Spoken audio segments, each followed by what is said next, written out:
All right, guys. The time has come, 2024, and we're back to hearing LeBron James might be interested in the Knicks. As we've seen over the past 3, 4 days, LeBron kind of toying, kind of trolling, kind of doing what LeBron has done in his whole career. And that's put his name on the headlines at any given cost. It seems to be that it's a few years too late, though, LeBron James. You're 39 years old. You're on the back end of your career. We know you're still a superstar in this league. We know you still got a lot more to give in this league. We know you want to play with your son, but we know it ain't going to be with the Knicks. Regardless of whatever Stephen A. Smith has to say on national television, I could promise you he doesn't speak for Knicks Twitter people. He does not speak for Knicks Twitter. I seen him on ESPN today, Monday morning, first thing in the morning, get up. What's he talking about? How could the Knicks find a way to get LeBron James? There is no way. Because I'm not giving up Julius Randle. I'm not giving up shit. I might not even give up Evan Fournier for LeBron James at this point. But no, in reality, you're going to have to give up Randle. I'm not willing to give up Randle.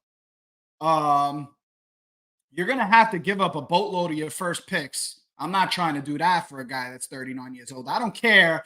I don't care if LeBron James was Michael Jordan at this age. Let's just say LeBron James, you replace LeBron James with Michael Jordan, and they were both the same exact age. I'm not giving up Julius Randle plus the 5-6 picks plus everything else we got to give up for him. I'm not. I like the core. I like what we got. We don't need LeBron James. We needed LeBron James in 2010 when nobody wanted to come here. We needed LeBron James in 2016 when we were just kind of trying to do the right things, right? The organization was kind of moving in the right direction. We just needed a little break. We needed one player to just man up and be like, I'm taking New York on. We know Kevin Durant wasn't that guy. And shit, LeBron James is not that guy. Look, regardless of how good he is, right?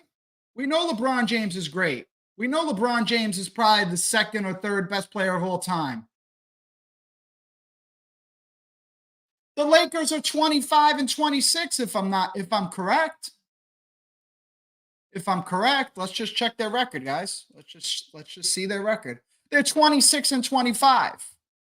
So, for how good LeBron James is, the record for the Lakers speaks for itself, people. Let's get to some comments here. Right now, guys, I'm going to talk Bron. We're going to catch up on all the other news later. So for anybody in the comments, if you're on Instagram, if you want your comment showing up on the stage, if you want your comment to show up on the show, you need to come over to YouTube. Or if you're subscribed, if you have a paid membership to Twitter, you could also comment on Twitter and it'll come up on the stage. So let me get through these comments. Jason from Twitter. I'm so happy that Julius Randle is an all-star. I would rather trade Evan Fournier for LeBron. Yeah. I'm happy Julius Randle's a Knick too, and I think everybody else should be happy Julius Randle is a Knick too. We don't need LeBron James anymore, guys. Those days are gone. Julius Randle right now is a more valuable player than LeBron James, and I think that's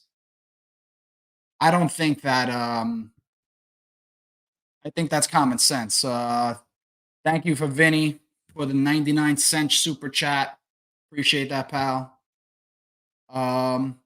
Jason also says, I believe that LeBron might play with Randle. I'm sure LeBron James would love to play with Julius Randle, but there's no way a deal could happen without LeBron James. There's no way a deal would happen without Julius Randle being included in that LeBron James deal. The money just don't work. Just common sense. Jeep the best. What's up, Jeep? I know you're always in here. Shout out to you, brother. Stephen A is a fake Knicks fans, always finds a way to discredit the Knicks' success. I, I don't think he ever discredits the Knicks' success. I just think he likes to make a show out of everything he does. And listen, he's probably the number one ESPN personality ever. He's the biggest ever, maybe media person ever. So what he's doing is working on his end. But like I said, guys, he does not speak for all us Knicks fans. And in most things he talks about, he's so unrealistic. I remember at the beginning of the season, I don't know if you guys remember, he was talking down on Isaiah Hartenstein. This was after Mitch. This was like a couple of weeks or a week or so after Mitch was hurt, I believe, when he was already playing good and it was already so apparent that Hartenstein was a great fit for the roster. So, yeah, sometimes the things that Stephen A. Smith says, you even wonder if he watches the games. Brandon Rodriguez from Twitter. What's up, man? Doesn't have to be LeBron, but we need another star by the deadline to contend with Boston. I got to be honest, guys. I'm more scared of I know everybody says they're more scared of the Celtics than anything else.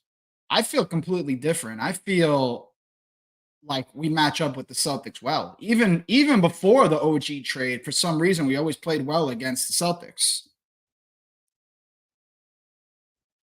I'm more worried about like the Bucks and the Miami Heat for some reason. You know how the Miami Heat play us, right? I think we always have trouble with the Heat because they just match up well. A lot of times in the playoffs, guys, it's not about like the star power and who got the best player. It's just about who matches up well against one another.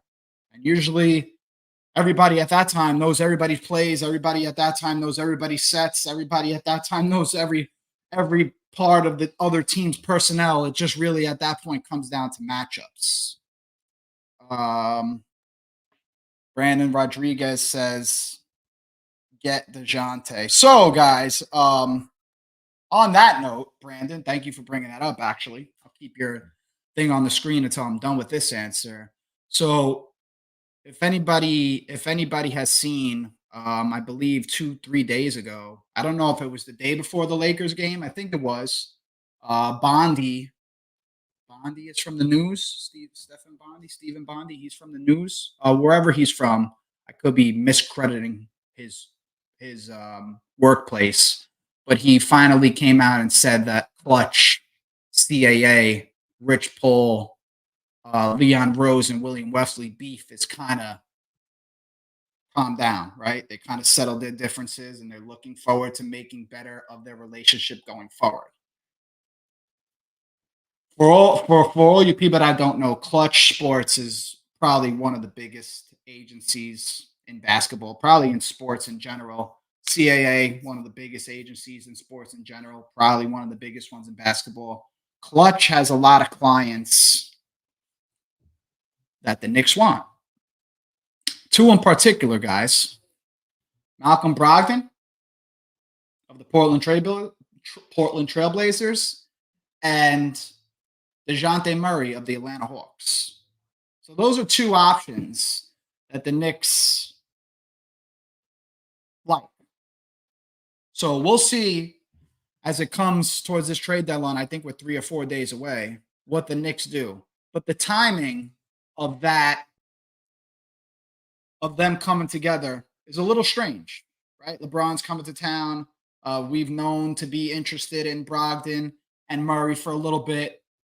So it's nice to see that, these guys have kind of made up, settled their differences. And we'll see if we can come to some sort of agreement at the trade deadline, whatever it's Brogdon. I don't think it's Murray. I think I think the Murray thing is kind of Lakers bound. It seems like LeBron and Murray are going to team up over there, even though I don't think that's going to make that much of a big difference unless they make another move. And it seems like they're looking at the Nets. I've seen that they're looking at Royce O'Neal and Dorian Finney-Smith. So it just seems like every year with the Lakers, it's just turnover. It's just like every year, it's just a new team. I don't know why would even want to play with LeBron at this point. Nick Pulio on YouTube says, "What moves do we make, Ange?" I think the Knicks are in a tough position right now because the next move is not to say the next move is the championship move, but the next move this season It could put us right in the Eastern Conference Finals. And like I've been saying, guys, you get to the Eastern Conference Finals, anything can happen. There's too much that comes into play at that time, right? You got injuries, you got a little bit of luck, right? You need luck in anything in life, guys.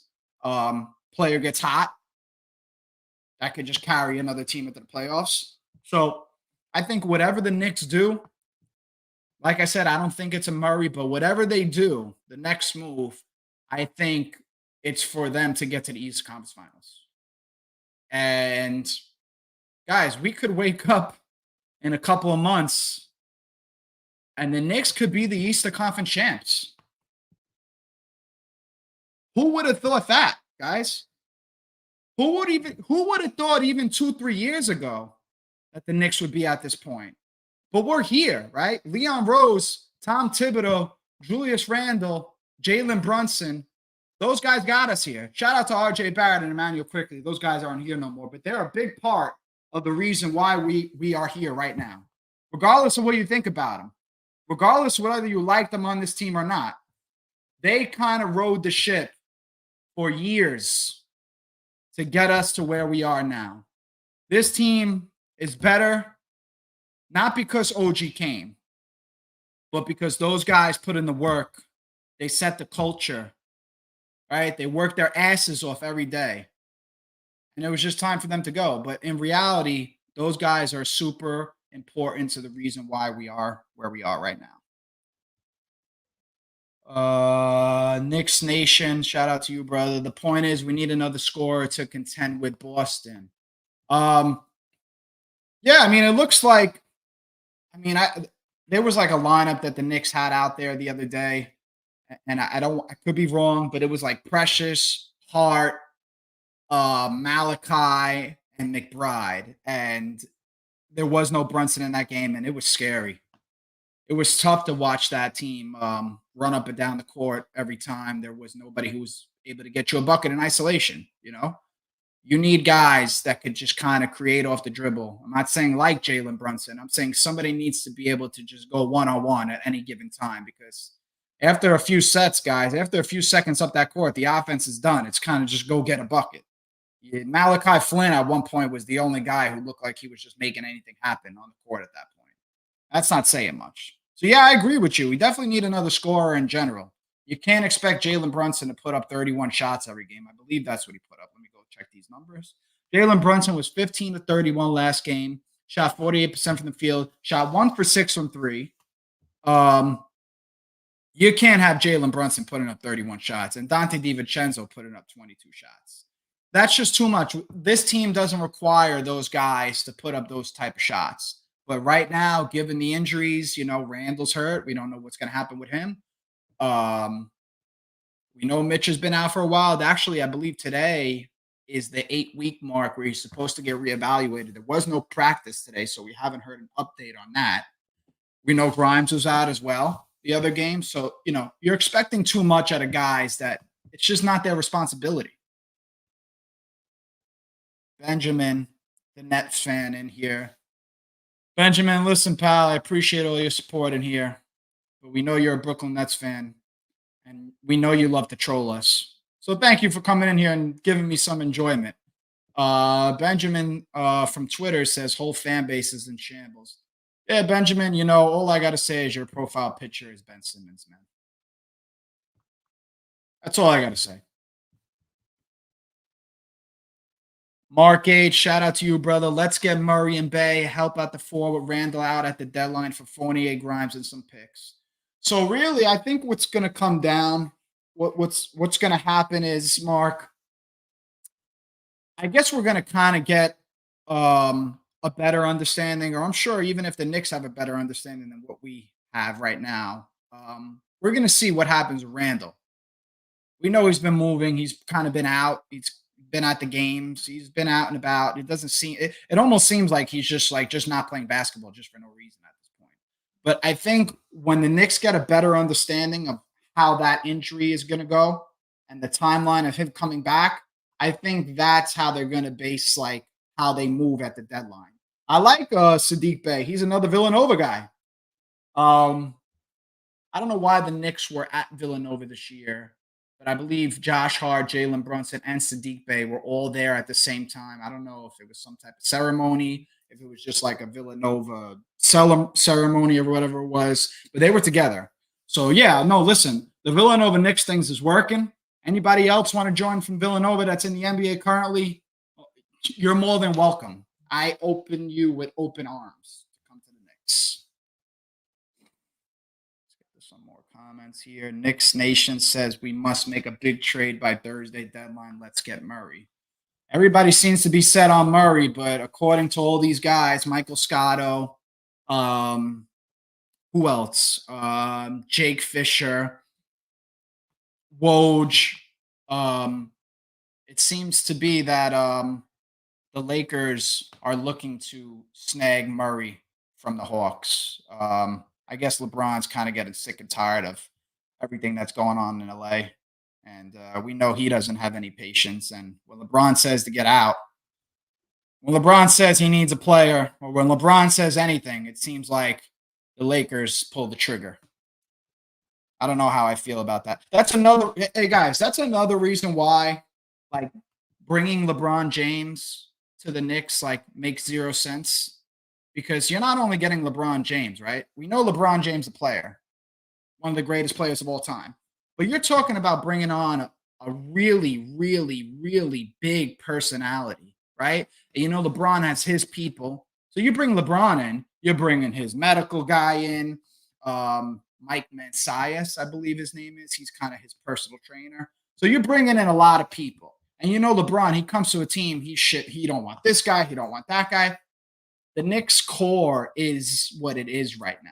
To bring in LeBron James, it makes zero sense.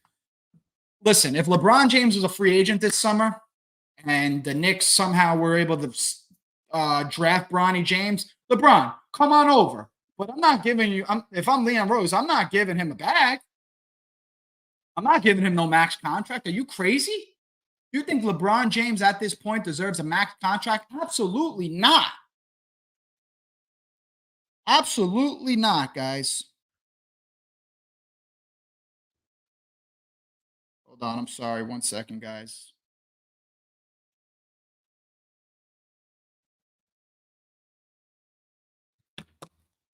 Next comment here.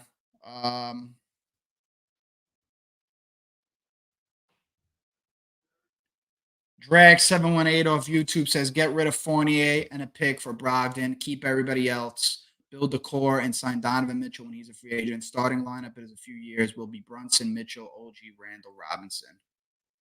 I think the Donovan Mitchell thing has passed, guys. I mean, correct me if I'm wrong, but it seems like that we as a fan base and the Knicks in general seem to be past wanting to get Donovan Mitchell on the Knicks. It just kind of seems like it just passed us. We got DiVincenzo right now. Lineup hasn't looked like this in a long time. Hartenstein's in the starting lineup. That's another thing, right?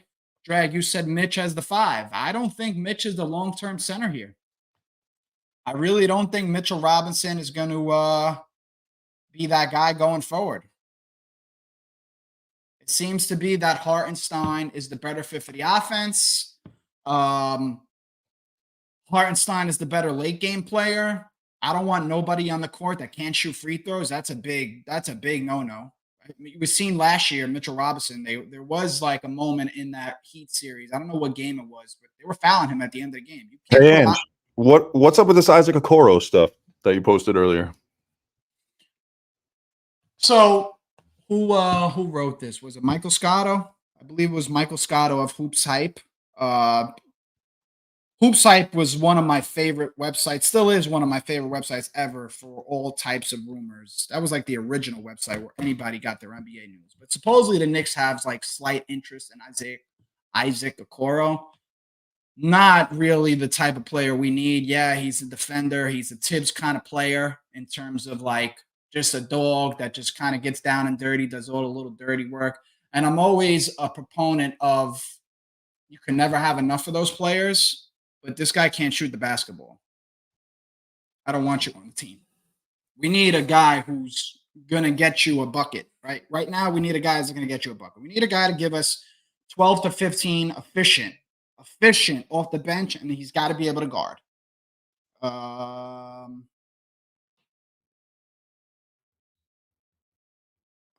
is exact. Will Cardona of YouTube. Brogdon is exactly what we need. He fits the bill. Yeah, I think Brogdon's a great fit. I think Brogdon's got a great his style of play kind of fits exactly what we need. He could run the offense, right? He could play alongside Brunson. He can distribute. I wouldn't say he's a great defender. That almost came out my mouth, but he's a solid defender, solid enough defender. And sometimes when you come to teams that are just great defensively in general, like as a team, there's a difference between being a great individual defender and a team defender, right? Malcolm Brogdon is a great team defender. I'm not against him. Jonathan Flemings and haters are still doubt, but we don't give a. Yes, that's right, Jonathan. Haters are always going to doubt. Listen, Jalen Brunson, best Knicks point guard since Walt Clyde Frazier. I said what I said, right? But this is probably the best Knicks season of my lifetime, right? The only enjoyable seasons that I seen was the 2013 year. I seen very little of the 99 Knicks. Very little. I have a very little memory of it. So this is the year that the Knicks are the most enjoyable to watch for me. I'm 31 years old, guys. I'm falling apart over here. I'm falling apart by the day. And this is the year that the Knicks have finally been relevant and finally getting a little bit of respect from ESPN and finally getting the main stage, right? Even though we lost yesterday lost 2 days ago against the Lakers, that's the main stage.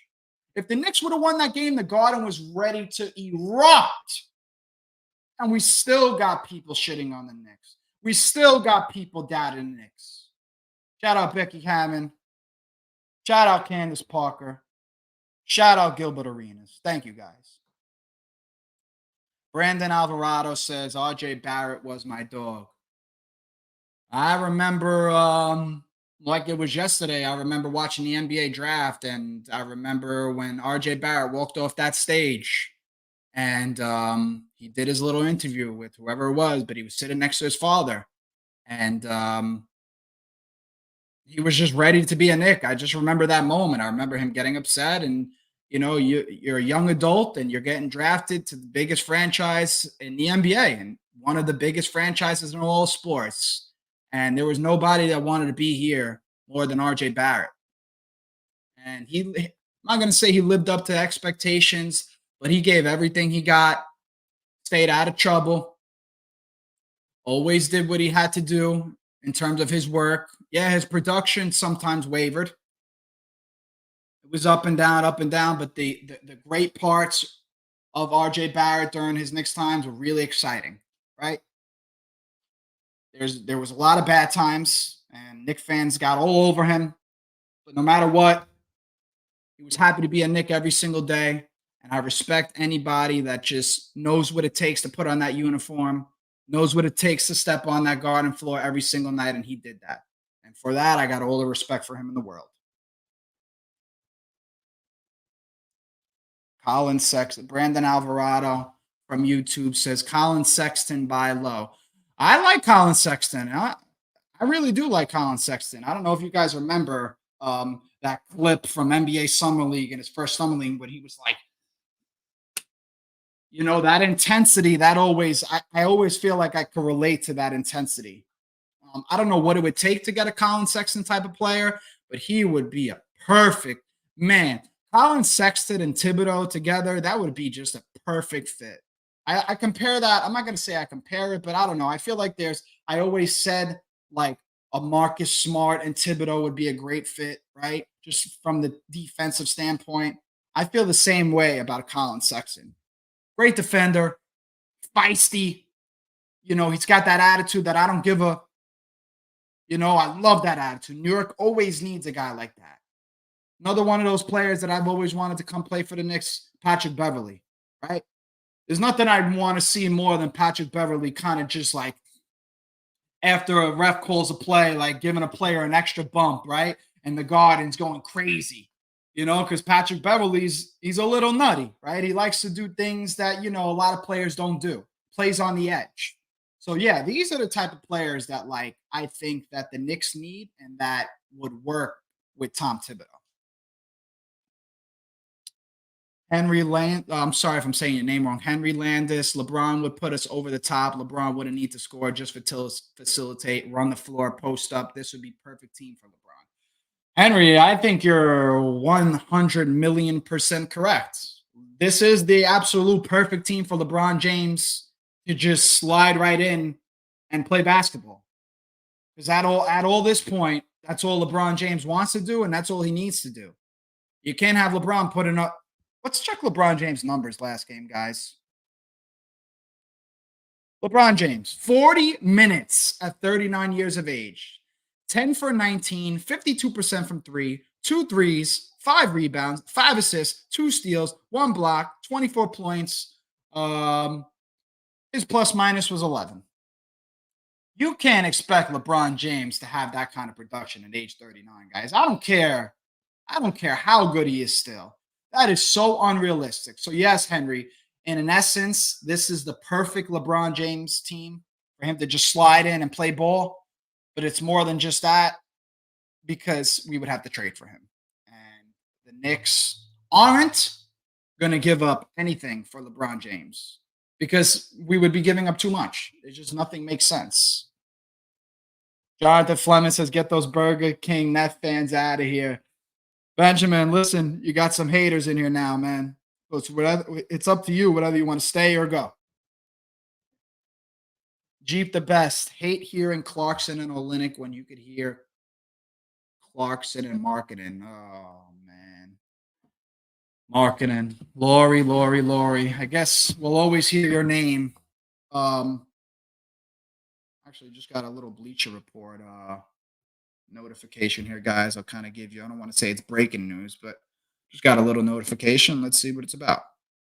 Knicks popped up, so that's something good. Wasn't a trade or anything, but it's who they're interested in. Knicks are interested in 4 players.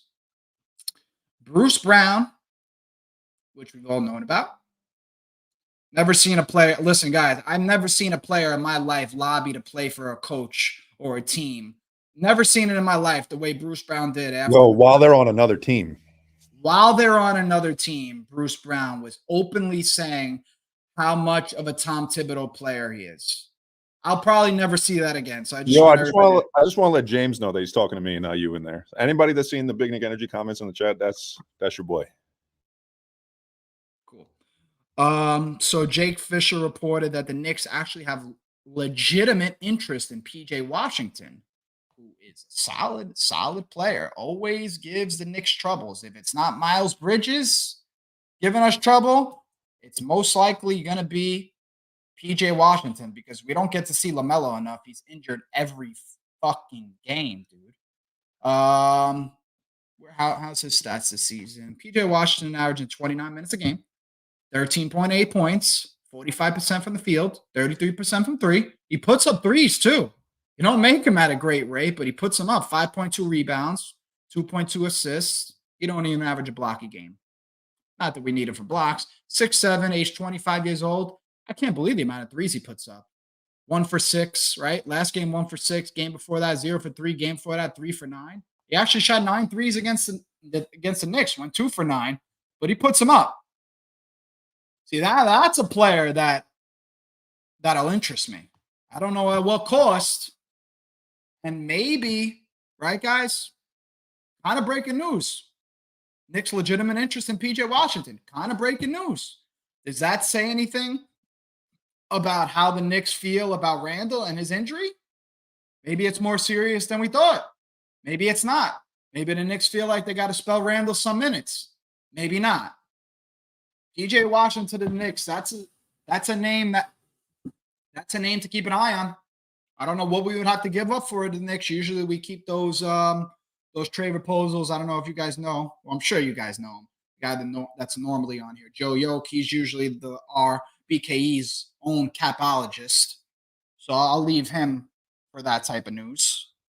But PJ Washington to the Knicks, I like it. Henry again. Hey, shoulder dislocation affects the player the whole year. Randall won't be the same. We need LeBron James. So the whole shoulder dislocation thing, first of all, guys, it's on his non-shooting arm, if that means anything, right? If that means anything to anybody. So that's kind of that's a little more helpful in the sense that if and when he does come back, it's not his shooting hand. Okay. It's kind of his guide hand. Listen, you need your guide hand. You can't shoot with one hand. You need both hands, but it's not his main shooting hand. So that's really important. As far as we need LeBron, Henry, once again, I don't know if it's possible. I don't know if Leon Rose would even think about it. And for anybody that doesn't know, Leon Rose was a former agent of LeBron James, if I'm not mistaken. Let me just double check. Was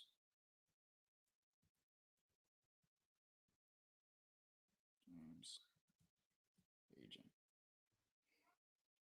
Leon Rose represented LeBron James at one point, and I believe he represented LeBron, Chris Paul, and Carmelo Anthony and Dwayne Wade all at once at one point.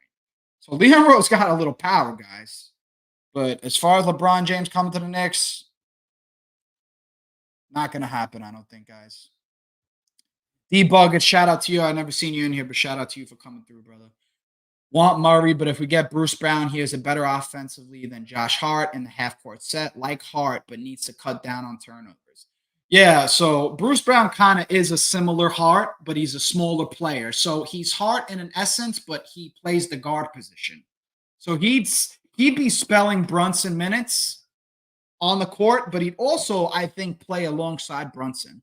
I think Bruce Brown Jr. is really one of the more realistic options that have come to my attention these past few weeks. I just think you could kind of just plug and play him wherever you want, and he's going to make an impact. That's kind of the player that Tom Thibodeau adores. And it seems to be that that's the kind of player that we're looking for. It's like Bruce Brown can play point guard minutes. He can play alongside Brunson, and he could play with Brunson on the court at the same time. So there's a lot of like variables in terms of like that kind of player. Jason on Twitter says, I would love to have LeBron, especially to give a ring to Randall the Candle. Is that a new nickname? Randall the Candle? Is that shitting on Randall? Is that praising Randall? I don't know, but it's catchy. Yeah, man. Listen. LeBron James broke my heart in 2010. I remember where I was. I remember, I don't remember the exact time, but I remember how I felt watching that TV and watching LeBron James announce that he was going to the Miami Heat. And I remember even a few years after that, I was saying, I can never let this go. Like, I can't let this go. That was a real heartbreak to me at the time, guys. So I think I'm still a little broken from that. Brandon Alvarado says, nah, I think Mitchell doesn't really love Cleveland. I'm trying to catch up on the comments here, guys. Thank you, everybody who's leaving comments. Thank you to everybody that's here right now. If you haven't already, please like and subscribe to our YouTube channel. We greatly appreciate all the support. For anybody that's on Instagram, please come over to YouTube. We have a link tree in our Instagram bio. If you want your comment on stage, I don't know if you're commenting on Instagram or not. I'm not looking, but I cannot show your comment on the stage. So if you come over to our YouTube and you comment, and it's good enough, I'm going to gladly bring it on the stage and we're going to talk about it. So please do that. We have some really cool merch, which we've been doing really well. We've been working really hard. Our producer, Vinny, he is the guy making all the designs. So if you haven't gotten anything already, if you have gotten something already, I appreciate the love. We appreciate the support. We can't do this without you guys supporting us. So thank you so much for that. Now, Brandon, about this Mitchell. You're coming up, Vin? Hey. What's going on? I want to show the flag. Sure. So we have a flag that's on our shop. It's a really beautiful piece, guys. It's only $30. It's severely underpriced. It's gigantic. I believe it's 4 foot by 6 foot. You can hang it. Listen. I'm 6'4". Comes up this high. Okay. That's a big boy right there, guys. So that's a big flag. You can hang that anywhere. Put it in your garage. Put it on your flagpole in front of your house. All you college cats, right? You got a dorm. You want to support your favorite team. You want to support your favorite brand. That is the win the flag. championship. We're all going to be out like this. Hell yeah. Fifth Avenue, guys. That's where we'll be at. We'll be with that flag. Get down to these comments.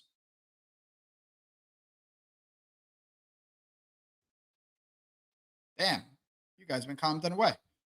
Alonzo Tanner on YouTube. Shout out to you, brother, for coming by. Thank you for the support and thank you for the comment. We had no OG to take the defensive pressure off Brunson. We have no other players who play off ball like that and cut, plus no Randall to take some offensive load and rebound. You a dumb casual.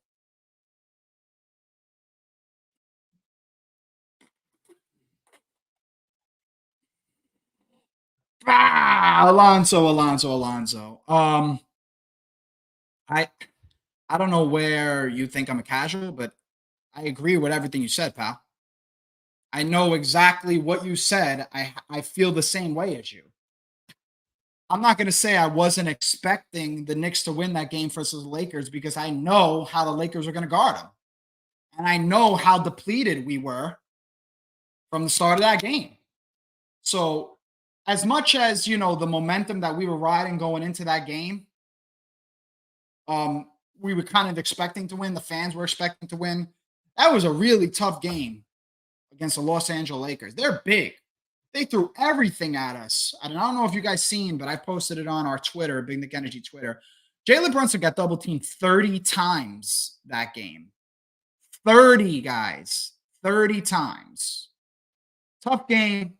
Was happy the way we performed. But we didn't get the win. And you're right. OG was not there. Listen, guys, if we had OG, the Knicks were winning that game.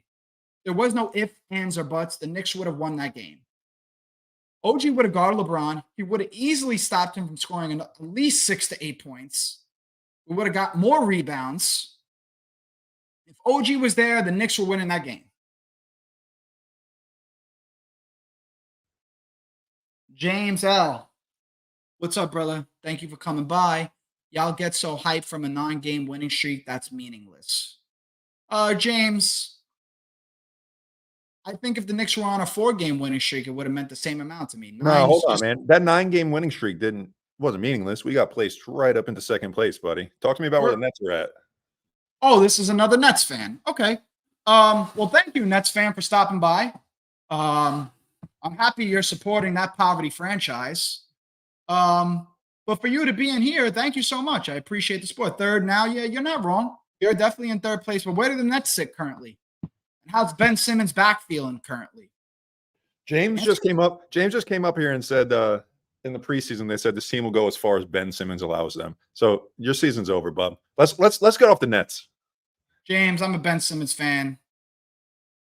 But Nets aren't going nowhere with him, and the Knicks aren't going nowhere without him. So, yeah, Nets fans, thank you for your support. Benjamin, James, any other Nets fans in here, will gladly let you guys come onto the Knicks bandwagon. Gladly.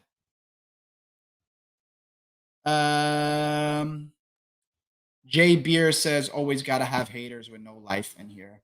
Hey, listen, man, it is what it is. We appreciate all the support here, regardless of if you're hating, trolling, or whatever the case may be. It's just good conversation. It's hoops conversation. Well, I just realized James said I'm from Brooklyn, right? And people from Brooklyn aren't Nets fans. So that goes to show me that James is a young man. And you picked the wrong team, young man. Yeah, James. Listen, brother. Like I said, gladly you could join this side. As a matter of fact, you want to become a Knicks fan, I'll send you a bunch of merch just to make you happy, pal. But enough chatting with Nets fans. Let's get to some Knicks fans. Tyson Miller from YouTube. Shout out to you for stopping by, brother. Appreciate the comment. If the Knicks do get Murray, do you think Atlanta would throw in Saddiq Bey, or that would be asking for too much? I think Saddiq Bey is, I spoke about this earlier, but I think Saddiq Bey is one of the more realistic options too, regardless of whether Murray comes or not. He could play the 2, the 3 to 4. He can't really guard the 2 to 3, 4 as well as he could play it on the other side. but he's another one of those guys that you could just put in a couple of different positions, and he could just play his spots. And he's probably going to play the corner. I believe he's had some pretty good games against the Knicks when he was on the Pistons. He's killed us more than a couple times. So I wouldn't be mad if the Knicks look after Sadiq Bey. I'm sure that's one of the options on the big whiteboard. Damn, that's what I need to get. I need to get like a whiteboard. Some silly shit on here. That would be pretty cool.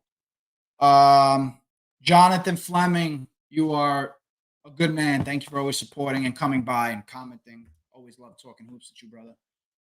Keep in mind, we beat them in LA 2 months ago. Yeah. I think over the past couple of years, even before this OG trade, obviously, if I'm talking a couple of years ago, we've had the Lakers number for the most part.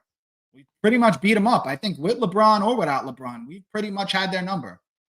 I remember it was a pretty memorable play from RJ Barrett when he dunked on Russell Westbrook. That was late in the game at the end of the fourth quarter. Yeah, so for some reason, I think we got the Lakers number. I think we lost last year as well, if I'm not mistaken. I was at that game. I actually left before the game even started. That's another story for another day.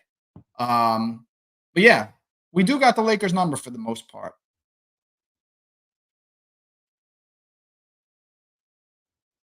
Oh, I want to talk about how a lot of Twitter was saying that the NBA's got the tape on Jalen, and we won't be seeing this Jalen anymore.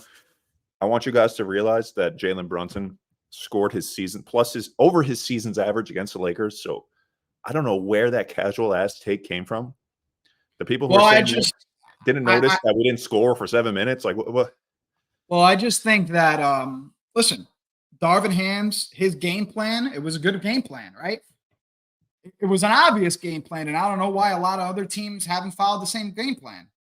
OG, Randall out, double team Brunson, let everybody else beat you. It's common sense basketball, guys. Take the ball out of the best player's hands, especially when there's only one great player, and let everybody else beat you. Yeah, but you take that ball out of his hands, and he still scores 30. What was it, 33, 30, somewhere 30, 32 plus, somewhere around there. I would not say that Jalen Brunson got shot down in any aspect of that game. Where in 2 possessions when he had to pass out, and the 1 possession that LeBron James had enough gas to chase him around the court and then didn't do it again for the rest of the game. Come on. No, Vin, you're right. I don't think that the Lakers beat us. I think the Knicks beat themselves that game.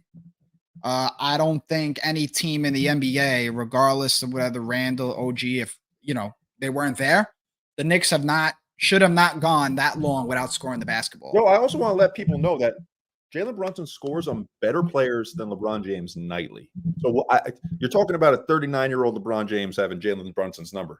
Bro, I'm telling you, you one-on-one those guys, guess who runs out of gas first? Don't do it. Oh, man. Let me tell you something. There was a point in that game, I don't know what quarter it was, but LeBron got switched on to Jalen Brunson, and Jalen Brunson was like underneath the basket, kind of just trying to maneuver his way to an open shot. He just kind of went like under the basket and around and did like his normal pivot foot, and he did like a fadeaway. And LeBron, don't get me wrong, LeBron was on him, boy. Yes, that's what everyone's talking about, is that one clip. Yeah, well, let me tell you, son. If Jalen Brunson would have hit that shot, that would have been all over ESPN the next game, and they would have crowned him as the next king. I wanted that shot to go in so bad. Listen, but guys, all Lakers, I implore you, send us more videos of LeBron playing defense like that game. I put a T-shirt on it that you can't. So I don't watch many Lakers games, guys, but LeBron James, one of the best players in the league, one of the best players ever, right? I don't like to comment on Michael Jordan. Don't kill me, guys, because I didn't get to watch him. Like when I watched Michael Jordan and when I watched him on the Wizards, I didn't have a good understanding of basketball. Now that I'm an adult, right, and I look back on it, I don't know why I ever commented on Michael Jordan, because I'm going to be honest, guys. I'm not going on YouTube and watching 10 hours of Michael Jordan footage from when he played on the Bulls. That's just not me. So I'd rather not comment on it. But LeBron James, right now at this point, in this juncture, I don't think he could guard Jalen Brunson. I said what I said. Brian Sutton on YouTube. What's up, man? Thank you for stopping by. Wow, he said better player than LeBron. I'm sorry, it's not 2 players better than LeBron in the NBA now, and definitely not all time. That is the furthest thing from the truth. If you want to go look at like the top 50 ratings, go tell me where LeBron James is at. He's close to the bottom of that list, guys. You guys are playing. The problem with the fandom and all of the NBA is they look at LeBron like he's the holy one. Like he's not 39. Like his body's not worn out. Realize what we're at. I can name 20 players off the back of my hand right now better than LeBron. Yeah. And what just happened there? Yeah, I think I speak for the majority of Knicks fans. I don't think a lot of our fans want LeBron James.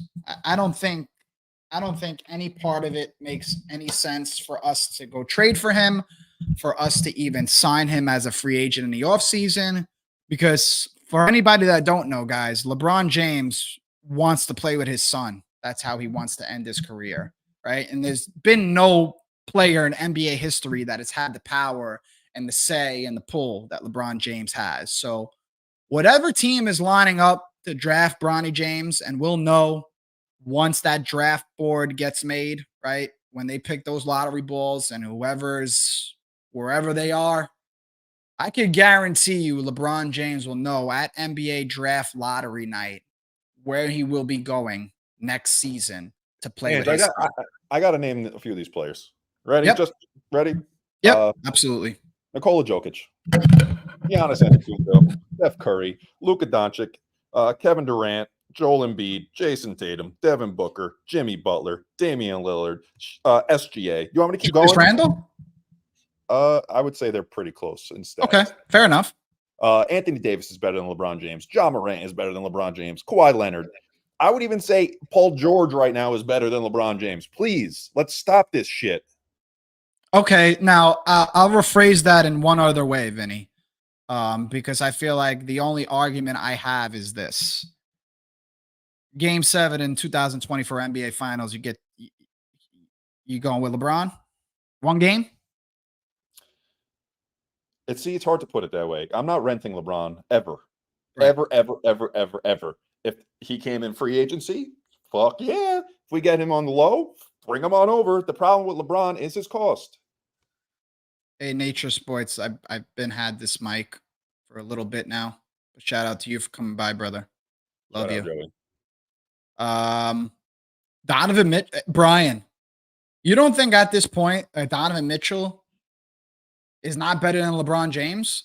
If you go to any agent in the NBA or any team in the NBA, right? Let's just say you go to the Knicks and LeBron James and Donovan Mitchell both say that the Knicks, let's just say LeBron wants to get traded to the Knicks and Donovan Mitchell wants to get traded for the Knicks. Who do you think gets the bigger trade package, Brian? Because I could guarantee you it's probably Donovan Mitchell. It probably won't be the same as what the Cavs gave up for him, but I promise you, like what we would give for Donovan Mitchell would be a lot more. I implore you to leave the chat for a minute and go onto Google, because all those names were statistically from the NBA top 100, and I did not make that up. Every single one of those players I named are better than LeBron James. Also, I mean, the Cavaliers have been on an absolute fucking tear, and that's kind of bothering me because they've been without Jarrett. Not Jarrett. They've been without Evan Mobley, and they've been without Darius Garland for a little bit. And Donovan Mitchell has been putting up some ridiculous numbers. I just want to read some of those games off. Last three, at least. Real quick, guys in the chat, we're going to engage with you, and we love engaging with you. But when you guys get into your homerism stuff, we're probably going to stop engaging with you. Like, go look at the numbers and come back, and we can have an actual conversation about this. Don't just, don't play that game. Okay, guys. Donovan Mitchell, last game versus Detroit. Yes, it's Detroit, but shit. NBA team's an NBA team, right? 45 points in 35 minutes, 8 assists, 6 rebounds, a block, and 2 steals. Okay, no problem. 2 games before that against the LA Clippers, in which they won. 28 points, 39 minutes, 12 assists, 4 rebounds, 2 steals, 1 block. Okay, one more game. All right, just one more game. 3 games before that, playing the Milwaukee Bucks. Another win. 32 points, 37 minutes, 2 steals, 1 block, 8 rebounds, 6 assists. Yes, guys, LeBron James is not better than Donovan Mitchell. All right. And I'm just going to leave it off that. He's not better than a lot of players. But like I said earlier, If you put LeBron James on the Knicks right now, the Knicks are going to the championship. The problem is you got to trade for him.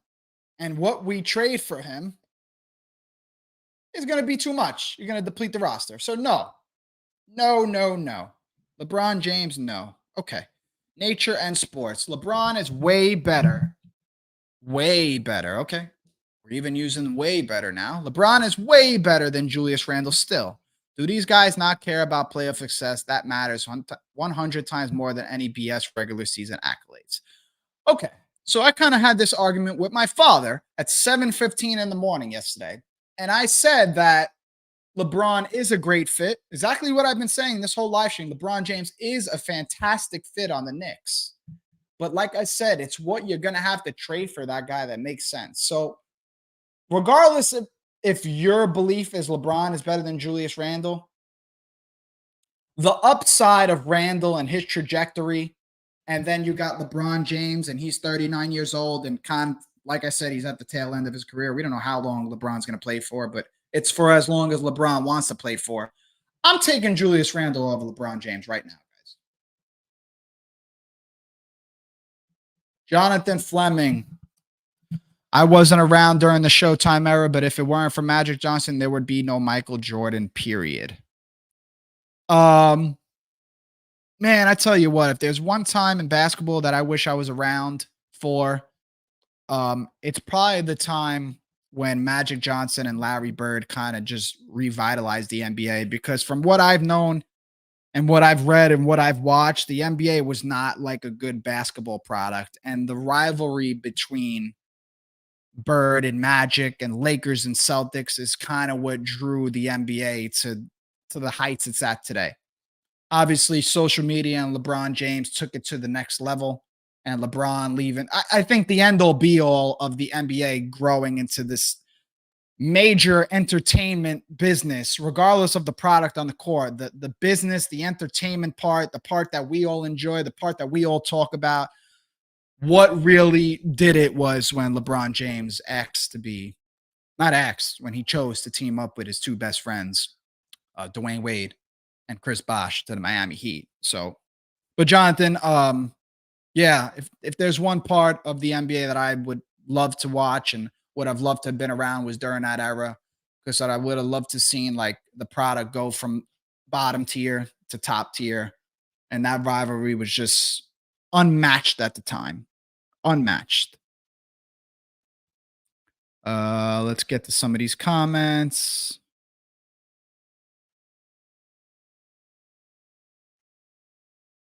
Julio Lopez of YouTube. Without mentioning LeBron, what would be the piece we would need to make a good playoff run this year? Would it be additional help in the paint?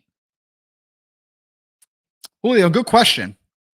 The way you kind of worded it was a good question. So based upon your question, how I'm going to grade a successful season is the Knicks getting to the Eastern Conference Finals. To me, that would be like achieving their maximum. The Knicks getting to the Eastern Conference Finals would be like the max I could see them doing. And I could see them honestly possibly doing it with even out any additions and the team just getting healthy. That's a realistic option, guys. The Knicks might not make any moves and still might be the Eastern Conference champs this year. You got to think, guys, Mitchell Robinson was on a tear, was having his best season in the NBA before he got hurt. The dude just so happens to be so damn unlucky, he just can't catch a break. Okay? We got Julius Randle out with a dislocated shoulder, if that's the right term, right? I'm pretty sure it's a dislocation. He was having the best season of his whole entire career. From my eyes, the Knicks were rolling. Isaiah Hartenstein having the best year of his whole entire career right now. OG Anunoby traded to the Knicks. The Knicks went on a tear. The Knicks are right there with or without any additions to the roster. Do I think they're going to make an addition? Yes, I think it's realistic, because letting Brunson run the show like this at this pace but he's not going to make it to the second round without an oxygen mask at the end of the game. It's just not going to happen. Steve Davis on Twitter. Shout out to you for stopping by, brother. Thank you for the comment. Love to engage with you guys. If you feel like you have a better chance to win the champion this year, and I'm sorry, let me read that again. If you feel like you have a better chance to win the championship this year and only this year, Steve, you got to just, okay, there we go. Don't roll the dice and trade for LeBron. I know there's a lot of people probably in here and a lot of people that are going to watch this later on and a lot of people that are going to see this. I'm enjoying this team compete and play basketball at the highest fucking level that there is right now. You know that every time those Knicks step on the floor, they're going to fucking give their heart out. They're going to play hard. They're going to play till the final buzzer. And to be honest, there's not a lot of teams that are stopping them. And I want everyone to understand, like the page we're at, it's not like, will we like LeBron? Hell yeah, man. Who wouldn't, right? But do we want LeBron at the cost of like the next few years of our future for a rental? And no, absolutely not. Right. So in an essence, I agree with you, Steve. I would love LeBron James on the Knicks right now, but I'm not mortgaging the future that took like, guys, this took us so long to get where we're at. I mean, I don't want to say so long because Leon Rose took over the team, 3-4 years ago? But still, we're talking about even years before that. You think I want to fucking just go after it 1 year and then forget about the next 5, 6, 7, 8? I'm enjoying watching competitive basketball every single night. I'm enjoying watching the Knicks, knowing the Knicks are going to play tomorrow and they're going to beat the Grizzlies. I'm enjoying knowing that the Knicks played the Los Angeles Lakers on the biggest stage in the NBA this whole entire season, and they battled to the very end without OG Anunoby, without Jalen Brunson, without Quentin Grimes, without Mitchell Robinson. So, you know what? I'll enjoy this Knicks season if they do not win a championship. I'll be happy. What I want people to also notice too, or realize that if we make a move for LeBron, say bye-bye to that all-star you want. It's not coming. You will use all the assets you want on LeBron. All the assets they want on LeBron James. Vinny is 100% correct. So the Knicks have been for years, right? Ever since even years prior. We'll just rewind back to 2010. Why not? How many times have we been entertained or trolled about who's coming and who's not coming? I'm tired of the people that are saying that this guy's going to come, that guy's going to come, this guy's going to come. We got what we need right now on the roster. And listen, we need to make another move, right? Whether it's next year or the year after, to get a little more help for Jalen Brunson. But there's no fucking rush. We're a super competitive basketball team, guys. I don't know if you guys know, but CBS Sports, they have power rankings, I believe, every week or monthly. We were the #1 team on the power rankings, guys. When is the last time the New York Knicks were the #1 team in the whole entire NBA? On CBS Sports. Listen, I don't know how much stock we could put in CBS Sports because that's the same place that said the Emmanuel Quickly pick was a D+ or D-, whatever the hell it was. But yeah, I seen the Knicks #1 in the power rankings for the first time in my whole entire life last week. So shit, I'm happy as hell to be a Knicks fan right now. Brian Sutton, sorry if I'm saying that wrong. Okay, I know basketball, I play, I know I study the game, live the game, and coach lower level. I know this game, bro, and he's not the best 20th player. Okay, Brian, that's kind of just at this point, LeBron James, where does he rank in the NBA? It's kind of subject to an opinion at this point, right? I think a lot of people will have him even top 5. And I think a lot of people will have him underneath 20. And the people that have him underneath 20, it's because they don't see the trajectory of his career, right? It's at the tail end. So I don't just I guess you kind of got to base where LeBron James sits this season, right? And how he's been playing. Yeah, his numbers are phenomenal. let's go to LeBron James numbers, guys, just to give you a little understanding of how well he has been playing this year. Because I'm not knocking how LeBron James has been playing. I'm just knocking what it would take for the Knicks to get him. He's averaging 27 points on 38 minutes, 50% shooting, 34.6% from three, 7.5 rebounds, 7.3 assists, 1.5 steals, and almost a block a game. Yeah, those numbers are phenomenal, guys. How many more years is he going to do that? 2? 1? I'm good. Knicks are good. Alonzo, seems to me you look like you toned down your energy here. Thank you for staying in here, and thank you for commenting. Alonzo Tanner says, Mitch, I love when healthy, but he is injuries prone. Let's just face it. Yeah, that's the only problem with Mitchell Robinson, guys. I hate to say it, but he's kind of like a little bit of a doofus. How many times have we seen Mitchell Robinson go up for a rebound and he just falls on his ankle the wrong way, gets up. You see him limp for like the first 4 steps and then he's perfectly fine. So the dude just is not like, I don't know, like when you're 7 foot, you just don't move well. You just don't land well. Nothing goes well when you're 7 foot. Like nothing. Unless you're a freak athlete like Giannis, like Shaq. You know, these guys' bodies just seem to be prepared for the height that they were. Mitchell Robinson, he's just on the we don't know what side he's on, but he's always getting hurt. And from my understanding, I don't think that Mitchell Robinson is the long-term option for the Knicks at center. I don't think going forward that he's the guy that's going to be the center on the championship starting team. Correct me if I'm wrong, but that's how I feel. Jonathan Fleming, star bench, don't care. Randall and Brunson are all-stars, period. Jonathan, thank you for making it as simple as that. Vinny, are you there? Oh, I'm here. Has there ever been a pair of the last pair of Knicks that had Tyson Chandler, Carmelo Anthony. Correct. And can you do some work while I'm talking about if there was any other two? Yeah, I'll look into that. Yep. So Jonathan just said it very simple, guys. We have 2 players on the Knicks that are all-stars. And there's not many times in my life that I'd ever think that the Knicks would have 2 all-stars on one team. So that tells me that the Knicks are on the right track.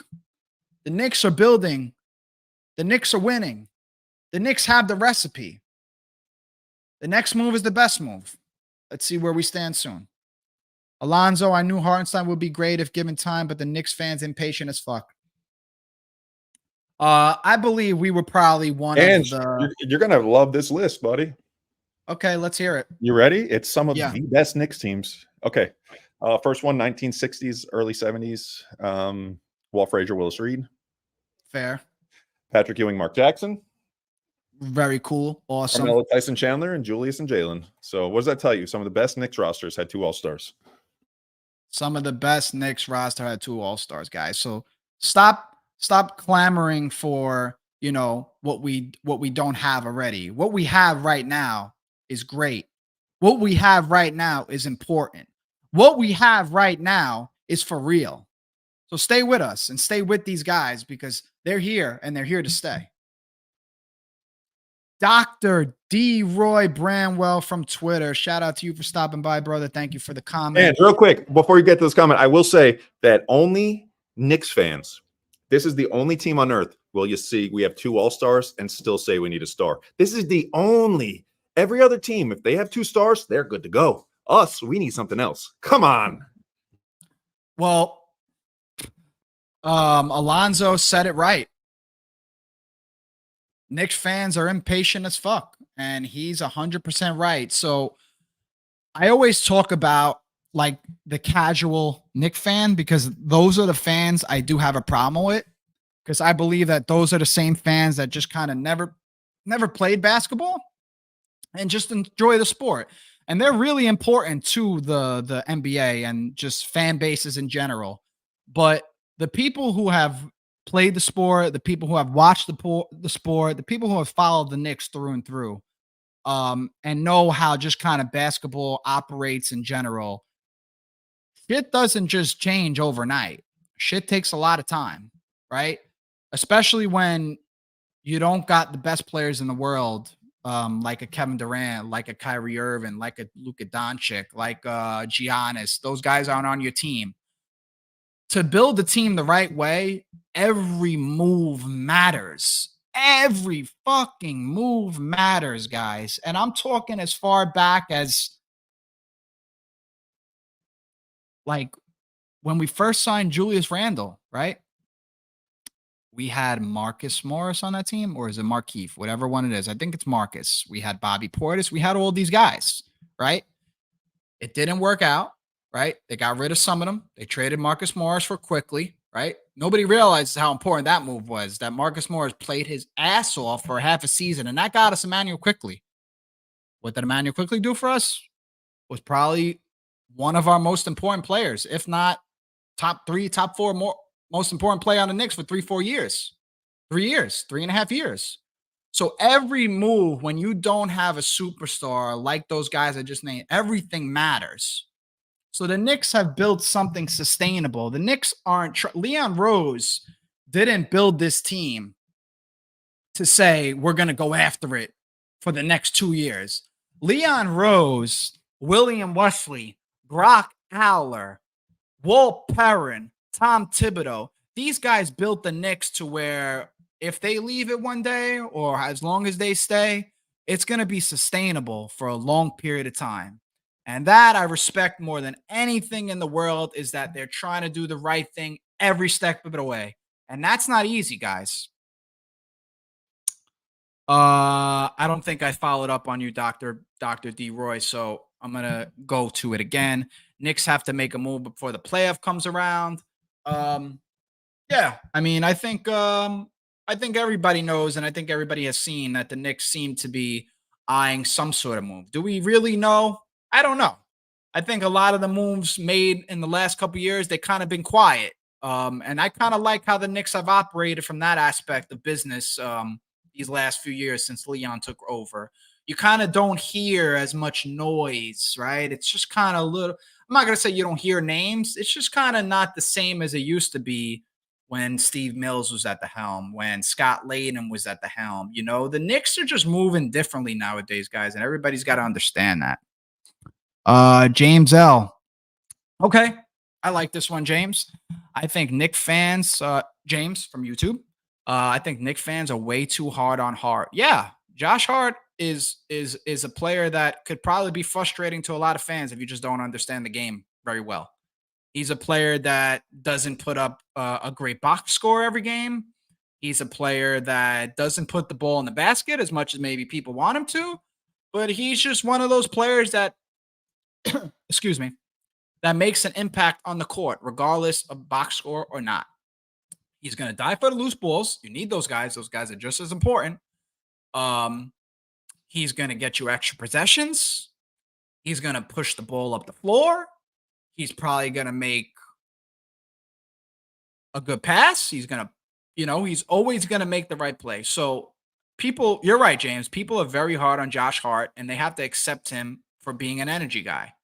Hunter Green from YouTube. Shout out to you for stopping by, man. In 1994, the Knicks had 3 All-Stars, Ewing, Oakley, and Starks. Man, oh, man. So for anybody that don't know, I own a business in Howard Beach. It's called Brothers Ravioli. It's a sandwich shop. We've been around since 1986. So I see a lot of different people, and I talk sports with a lot of different people every single day, specifically Knicks. Mostly all the people that are like older and are like friends of my family. These are the 3 players that kind of just made the Knicks like who they were.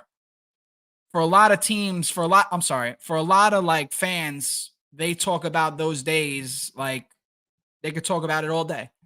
And always how that conversation ends is, just couldn't get by Michael Jordan. Just couldn't get by Michael Jordan. Just couldn't get by Michael Jordan.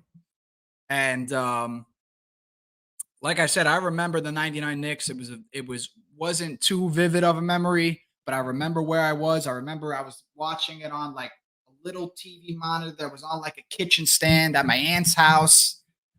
And I remember the Spurs kicking our ass, dude. But yeah, shout out to Patrick Ewing, Charles Oakley, and John Starks. Damn, I wish Charles Oakley could get back to the Garden. That would be cool as hell. I know been a lot of beef with Dolan and Charles Oakley over the years, but man, I wish you guys would just make up because he's a Knicks legend. And there's a lot of Knicks fans, like those pure Knicks fans. Like when I think of a pure Knicks fan, it's like it's probably one from the 90s when there was no social media. I remember a guy was actually telling me, Benjamin said I was acting like Ben, we were, bro. We're in our 30s, dog. I remember What the fuck? I lost what I was talking about.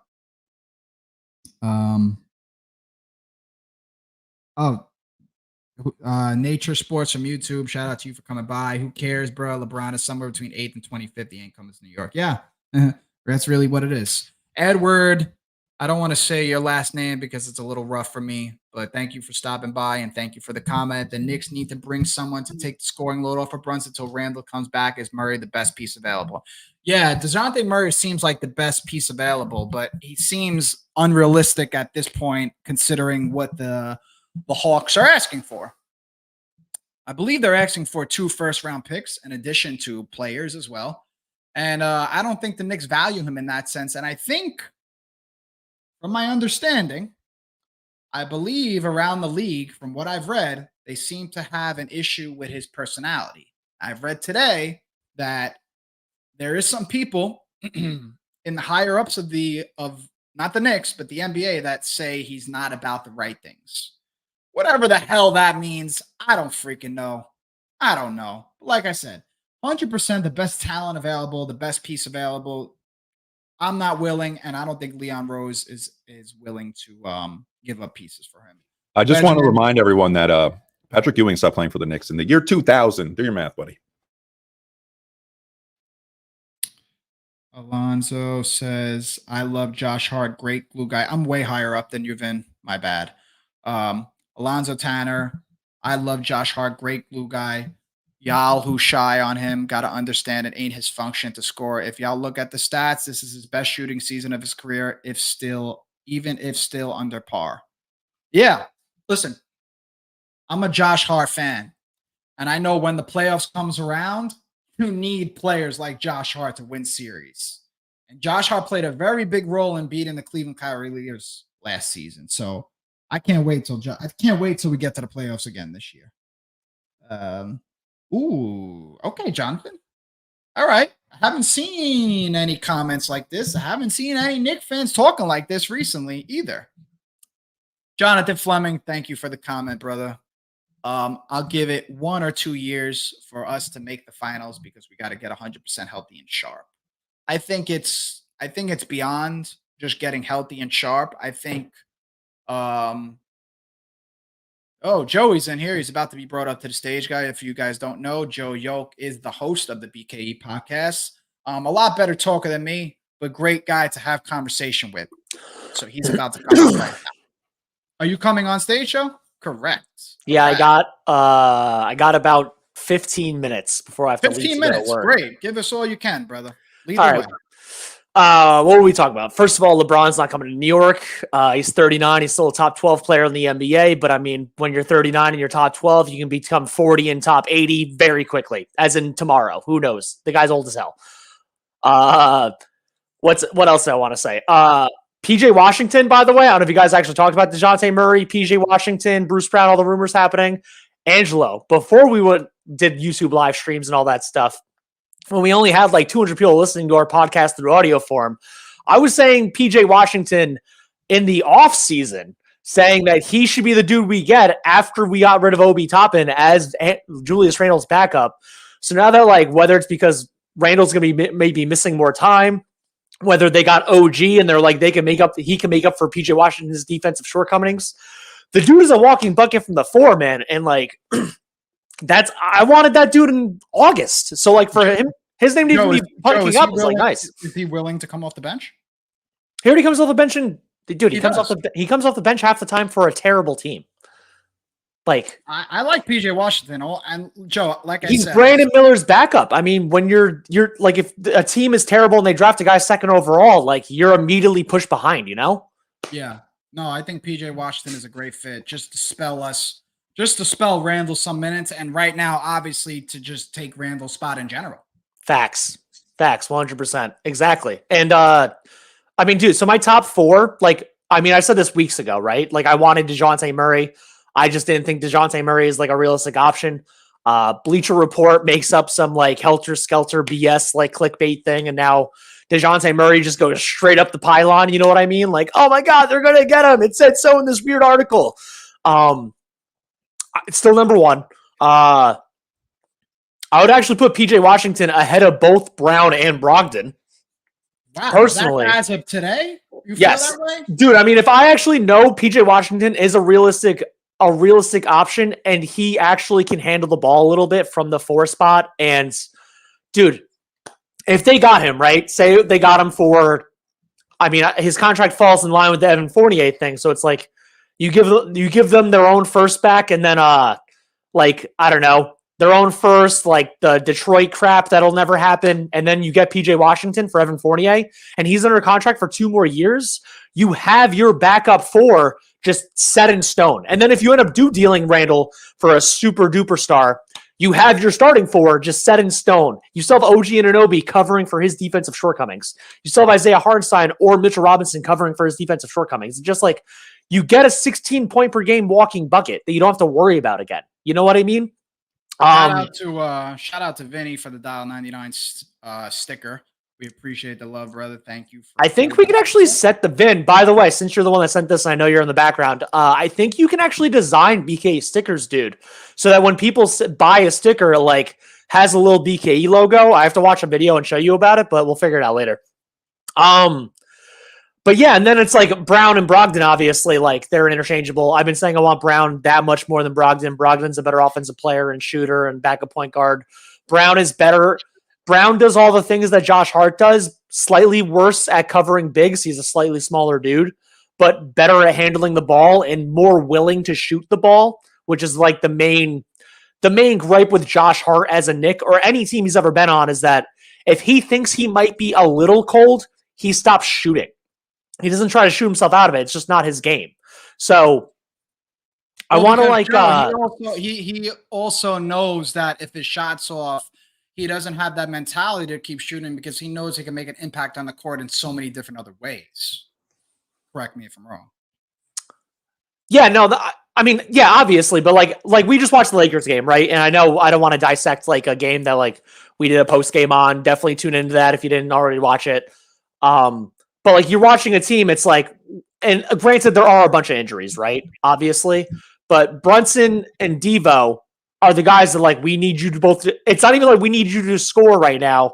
Brunson, we need you to do anything, and Devo, for the love of God, make a 3. You can't be ice cold 2 games in a row after what you've done. Which he's never played this many minutes before in his career. Of course, Dante DiVincenzo is going cold right now. Like he's never played back to back like 36+ minute games before. He's always been a backup, and now he's just like. Joe, here you go, man. He's throwing them up right now. He's throwing them up and he's playing way more than he ever has, which it wears on you very quickly. It's just natural. Exactly. So then it's like, so with those 2 guys, and it's like, please score. And then they have Josh Hart, Precious Achiuwa, and Isaiah Hartenstein out there, right? And if Hart isn't hitting 3s or willing to shoot the ball, and then Precious and Ihart, it's like your job is to get offensive rebounds and either get putbacks or pass them back out. You're just limited in what you're trying to do as an offense. And then you can't go inside against a team like that. Anthony Davis is very replicable in the East. I know we destroyed them last year, but like this year, the Cavaliers have way better spacing.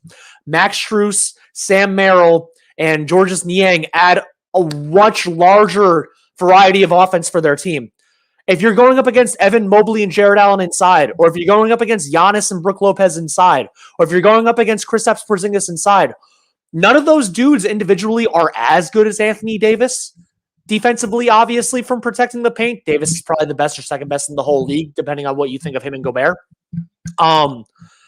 But like you're going up against the same thing. So if you can't get inside, you need someone to shoot. And if Josh Hart at the 3 isn't willing to shoot the ball, that's why you need a guy like PJ Washington or a guy like Malcolm Brogdon or much to my comparison of Bruce Brown to Josh Hart. Bruce Brown will always shoot if he is open. He has a natural point guard, shooting guard mindset. He's played like that his whole career. He just happens to cover bigger players. And then last year he won the title, being able to literally play in various situations 1 through 5 for a team and a coach and Mike Malone that finds positions to be positionless, let's say, which Tibbs obviously doesn't do. But like Bruce Brown just would be more willing to do the thing that Josh Hart frustrates us the most about, which is why I put him slightly over Brogdon. But I mean, again, when I say those guys are interchangeable, it's like if we got Bruce Brown, I would be happy. If we got Malcolm Brogdon, I would be happy. As long as Grimes isn't involved in either one. Joe, if the Knicks happen to get Bruce Brown, who loses minutes? Who loses? Dude, he just goes back. You know how like the quickly Grimes, Devo, Hart, like that Barrett, that conglomerate of players. It just like gets thrown in the fold, man. If you're Isaiah Hartenstein, and then assuming if you're Mitch Robinson coming back, that's 48 minutes right there. James says McBride. Obviously, it's always McBride, unfortunately. It's always McBride, which hurts me the most. You know, he's my favorite player currently on this team. Not including OG, but like it's usually always McBride. But he'll go into like the whole like Devo would lose 3 to 4 minutes a game. Hart would lose 3 to 4 minutes a game. Grimes, if he's not involved in the deal, probably loses like 6 to 8 minutes a game. And McBride goes from like getting 12 to 15 minutes to like maybe being like a situational player, as Tibbs says. And situational means maybe you get a minute 3 games in.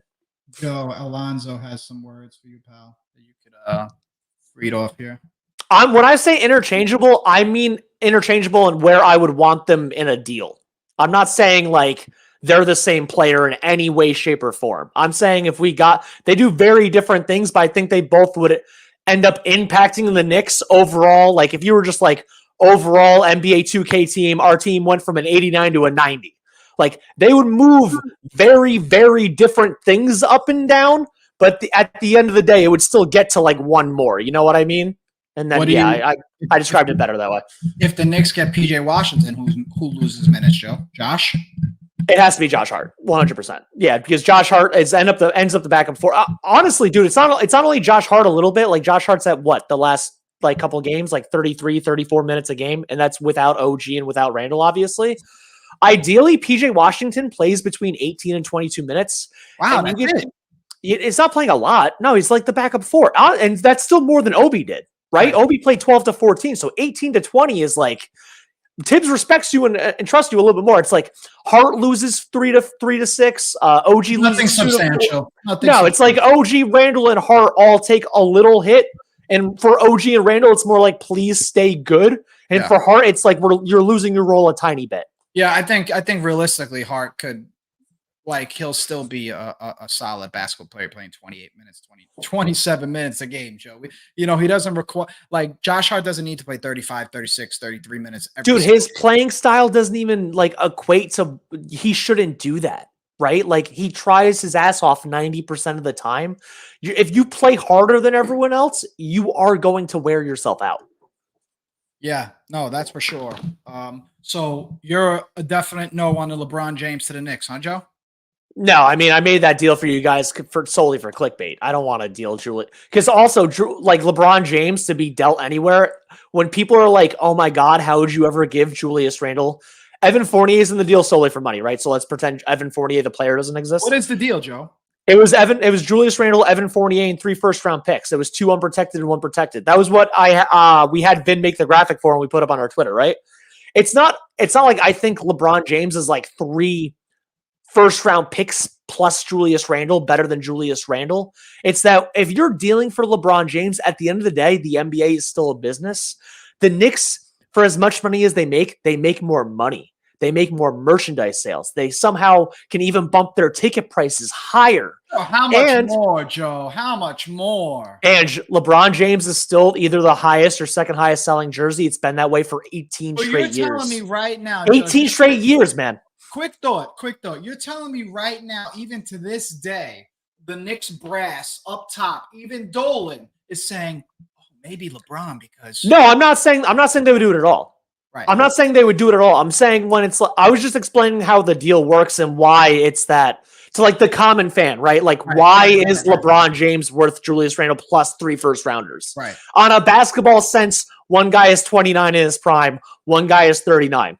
Granted, the 39-year-old is still better than the 29-year-old, but one, he has a player option next year. Is he even still on the team if you make that deal? Right. No, most likely not. Also, if Rich Paul has anything to say about it, he's gonna skelter away from New York. You don't think none of I don't know. I could be getting spicy here. But do you think that part of that conversation with Rich Paul and Leon Rose, and I'm sure William Wesley was there, you don't think nothing came up about LeBron coming to the Knicks, right? You don't I think it was mostly Brogdon and Murray. I think it was Murray first and then Brogdon shortly after, depending on what the Hawks want for Murray. So and then even Jordan Clarkson, man. We can't forget the Jazz. Jordan Clarkson and Colin Sexton might still both be available depending on what they want to do. A couple other things about LeBron before. How many minutes you got left, Joe? 5? I got till 4:50, so 7 minutes. Okay. So do you agree with what I don't know if you were listening, but I do believe that this is like, if there's a team that you throw LeBron James on and just let him go hoop, like this is the team. Like I'm saying, if you didn't have to trade for him and you were able to just sign LeBron James right now, not for a max deal, but for a deal that's not going to say team friendly because LeBron James he's going to want some sort of bag. Is this the perfect team to just throw LeBron? Oh, Joey. I immediately have an answer and I'll tell you why, right? It's the Oklahoma City Thunder. And it 100% has to be, dude. Think of it this way. Oklahoma City is going to make the playoffs, like the legit not playing playoffs for the first time since CP3 was there. SGA was in there his rookie year. None of their other main guys have ever played in the playoffs. Nonetheless, know what it takes to win. Why would he want to go there? It's not, you said what would be the perfect team. I'm saying solely from a basketball standpoint. 100%. 100%. 100%. Yeah, James. I know you're a Nets fan, but like, it's them making an all-in move, right? It's like, say you just took off Josh Giddey, who was the fifth of their 5 starters, because Lou Dort has a purposeful defensive role. Yeah. So SGA, Jalen Williams, Lou Dort, and then you turn Josh Giddey into LeBron James, and then Chet, obviously, and they get another big, like whether they get the Steven Adams type or the Isaiah Hartenstein free agent type, like they need a dude to protect Chet, right? Like, that would literally put their team together, and they're already a top 3 seed. And then LeBron is like, I'm chasing my ring. SGA is that next man up. Like, he's already there, but he's like the next. He's the next. Him and Anthony Edwards are the 2 most Jordan-like players in the league right now from like a youth standpoint. Okay, no Thunder. It's not the Knicks. What's the idea? No, can't. The Clippers already have too many ball needy guys. The thing is, dude, you're like saying, Jalen Brunson is the absolute best when he has the ball in his hands. I know SGA is, but SGA is slightly better as a like natural playmaker and off-ball guy. I think Jalen Brunson is like the best small man footwork in the league, bar none, right? Yeah. Like, but SGA is still a slightly better player and a little more adaptable than Brunson is currently. Like the other next, like, do you want to take Jalen Brunson's the ball out of his hands for LeBron James? Because Jalen Brunson already played with Luka, and his best was when Luka wasn't playing. Yeah, so he was still successful. But not like how much better do the Knicks actually get? Like you said, which team would be the best for LeBron and what would make most sense for that team? I think my secondary pick would still be out west. And it would be the Minnesota Timberwolves in the same aspect of like, let's change the Karl Anthony Towns, Rudy Gobert thing because it's too big. I mean, at the end of the day, I don't think they should be on the court at the same time. A lot of times when they're closing games, like Naz Reid is like their 5th best player. So somehow you never have 3 of your 5 best players on the team. If you turn LeBron into like the point small forward or the point center, you get rid of like Cat most likely in the money matching scenario. And then you have Rudy Gobert, Naz Reid, who could bang a three, LeBron James, Anthony Edwards, and then whether it's Connolly or another like lesser, like a point guard that could play without the ball, right? The Emmanuel Quickley type kind of thing. Right. Like that's another team that just makes a lot of sense for LeBron to be on. I would put the Knicks somewhere like in the top five. Like I would put fourth or fifth. I would have to think a little harder and for a little more than 2 minutes about the third or fourth best team, but it's not like the Knicks aren't unfathomable, right? But it's just not like when you said number one, I immediately thought OKC. And then number two, it's like kind of works off number one. It's like Anthony Edwards, SGA. Like they need that guy that has the success, not to like take them to the success, but to show them the success. Alonzo, appreciate that, man. Yeah, that's very nice words to hear, to be honest, because me personally, I'm fairly new to talking on camera. And James, I gotta say, by the way, Angelo swears he's from Howard Beach. He runs a deli. Like it's in his nature, man. I actually told him, I was like, dude, we're gonna lose ad money. He's like, I'm never gonna stop swearing. I'm like, all right, man. It is what it is. Sorry, guys. He swears. Me and Milk can censor ourselves. Yeah, it's just hard for me because I'm just a super passionate person, and my everyday life just requires that type of passion. One more thing about LeBron James before, I don't know if you got to go. You got 2 minutes. Joe, what did you last question? Yeah. What did you think about the picture of LeBron James wearing the Knicks towel? Is that a calculated, did you see the Windhorse thing, the quote today, what he said? So wait, are you not worried about who else wore the Knicks towel? Yo, hold on. I got something on this that nobody noticed. This is not the first time. Hold on. This is not the first time that an opposing team has had the Knicks towel. I forget what it was, but I truly think the Knicks are just giving the opposing teams their towels. I saw it before. LeBron's not the first one. We just hyped it up. Joseph Yoke. Joseph Landolf. Well, no, I'm Italian, man. I understand that. Listen, we know LeBron James is very calculated. Every move he does is just, he knows what he's doing. You're telling me that wasn't just to grab some headlines? To grab some headlines, yeah, not to actually say he's going to the Knicks. Dude, he did the same thing. He tweeted the Statue of Liberty emoji with the king, like, come on. And we immediately gassed that up. Like, of course, LeBron James is the showman that Trae Young wishes he could be. Hey, Joe, you hit it on the head. And Joe, I'm putting nothing into that. I think he forgot he even had it on. Yeah, I think they just gave him a towel. And I'm not going to say he actually forgot altogether. But, like, I think they gave him a towel. And then he was like, oh, I have to do the post-game interview. I'm leaving this on. Obviously, this is going to help. Do you think the kid, whoever gave it to him, like, threw it on his back? Or did he hand it to him face forward? James maybe went like this. Oh, Knicks towel. Okay. No throw it over the shoulder. way. No, they handed the whole team Knicks towels, man. I think it's a combination of the two. He purposely left it on for the post-game interview, knowing what he was doing, but also he's sweaty as hell. He needed a towel. If there was no camera, he would still just take the towel and wipe it off, and then we would be relying on someone in the second or third row, like, "Oh my God, LeBron James has a Knicks towel tell on." Me what aura means? This ain't the first time I read it. No clue. You don't know what aura means? That's just like kind of like your vibe, man. You're like your universe, your internal nirvana. A word like aura describing a basketball player. No. How do you describe it just as a person? Like you have a good aura. You're good. You have a good vibe. You have a good, when you walk into a room, it's a good vibe in the room. You feel positivity. Okay. You know who's got a better aura than every player in the East? We can sit in silence as we try to listen. Guess. Wait, what's the question? Because I want to answer. Who's got the best aura in the East? Jalen Brunson, for sure. Come on, no. Jalen Brunson by far has the best aura in the East. Dante DiVincenzo, holler at me later. What?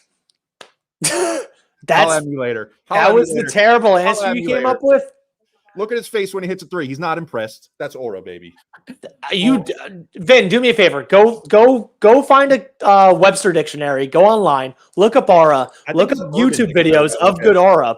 James, I know I hate the Heat, man, but I literally thought Jimmy Butler when it literally first came up. I was like Jimmy Butler, man. Like if Jimmy Butler goes to the U.S. Open, he goes to white out parties and stuff like that. Jimmy Butler looks like he's having a good time. He shows up with dreads and then Fall Out Boy back-to-back media days. Like I guess you're kind of right. That's a guy having a good time. Can we Jimmy Butler also talk about plays aura again? Jimmy Butler plays like chess with like old dudes in Miami, like on the beach. Like that is the coolest thing ever. I love that. And like he's drinking a glass of wine. Come on, that's dope. Imagine like Jimmy. I mean, we'll never see it, but imagine like Jimmy Butler in Central Park, like at one of those chess tables, just playing and drinking a cup of his big face coffee. Dude, you're saying we'll never see it. I feel like it's 10 years away. 10 I gotta be out of here, by the way. All right, Joe. Thank you for coming, man. Deuces, guys. Have fun. Always appreciate talking to you.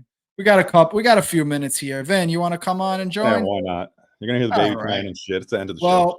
James, I gotta just touch on this. I gotta touch on this because I'm actually a really big Trae Young fan. I think that Trae Young eventually is gonna get sick of being disrespected by the national media.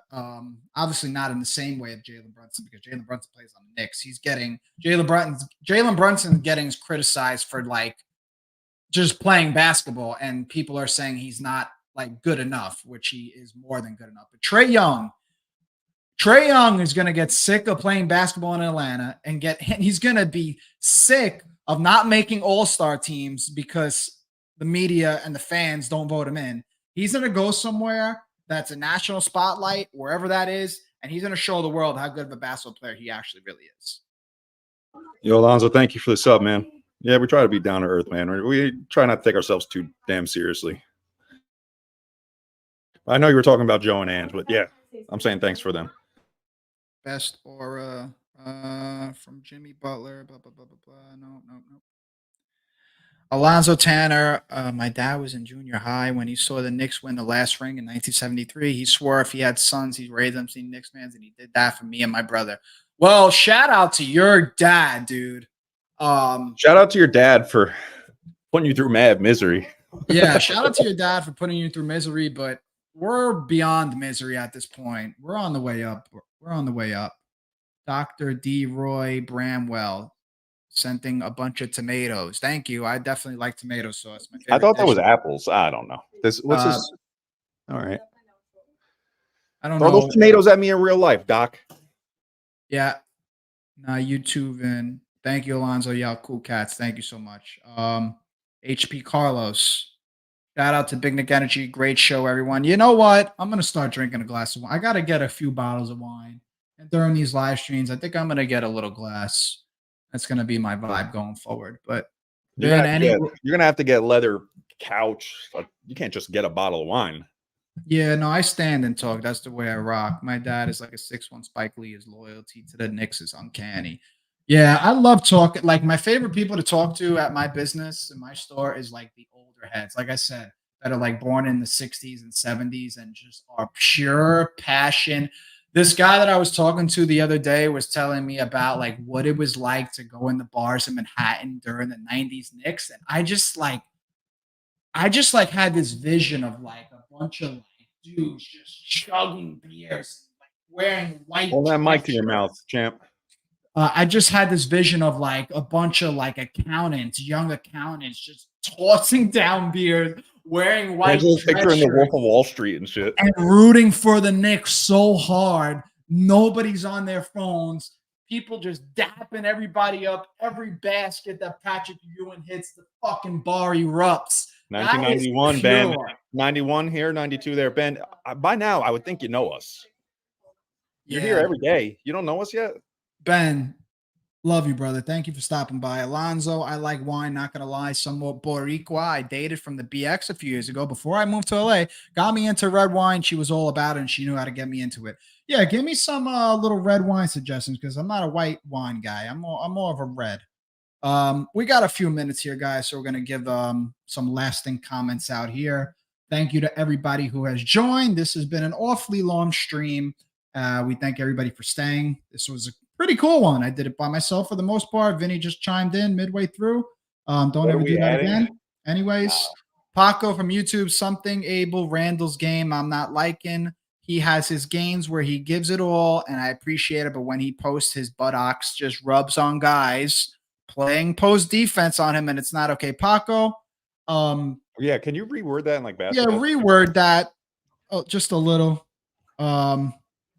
Knicks need Bob from YouTube, shout out to you for coming by. I don't know if you're here late or you just haven't commented, but thank you for your I've comment. never heard anybody say these two names, man. No, Tyus Jones is he's one of those players that has kind of been under the radar. He was on the Grizzlies backing up John Moran. He kind of wanted his he was a free agent last year. He wanted his opportunity to go start. The Wizards are a goddamn shit show. He wants out. Zach Collins, I like Zach Collins. Good player. Knicks are nice. Salute to the panel. Shout out to you, brother. Thank you so much for stopping by. Thank you for coming. I see a lot of new faces in here today. We really appreciate it. A lot of new faces. If you didn't already, please like, subscribe. Go to our Twitter, follow us. Our @name is Big Nick Energy. Go to our Instagram, follow us. I'm sorry. Our Twitter is @Big Nick Energy with an underscore.